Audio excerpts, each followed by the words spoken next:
Blackstone presents His Memory in Ashes, a novel by S.M. Reine.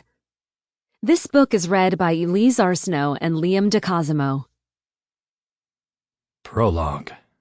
Hank.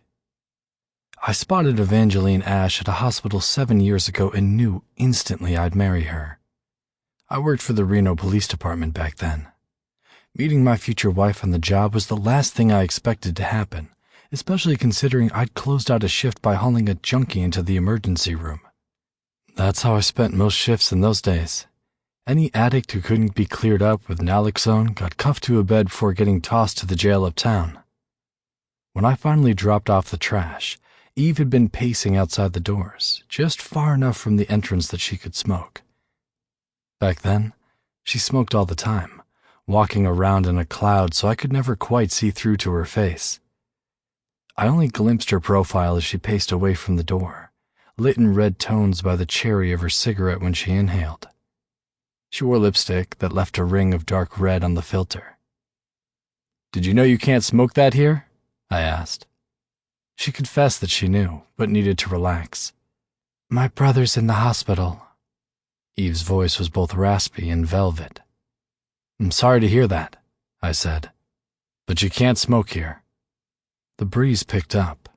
Her hair was blown back, so I finally got a clear look at her gorgeous features, from the sinuous curve of a bottom lip begging to be nipped, to calf eyes rimmed by fatigue. Her eyelashes were long enough to trap tears.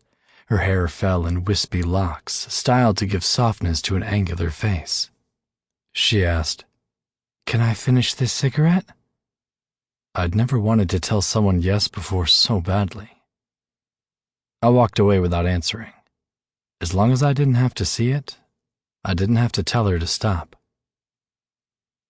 After divorcing my first wife, a fat, stuffy bitch named Alice, I spent a few years' worth of weekends playing poker at the Atlantis. I was a high roller. They gave me a room, drinks, food, all gratis. All I had to do was keep putting money on the table. I never went home in the red except that weekend I first met my Queen of Hearts. I was so distracted thinking about the specter of Evangeline Ashe, I burned through my chips before church on Sunday morning. It's hard to break a losing streak when you start with a loss as spectacular as the one that had just hit me. When I returned to St. Mary's on Monday, another patrol, another addict, I found Eve walking the halls, haloed by the scent of tobacco.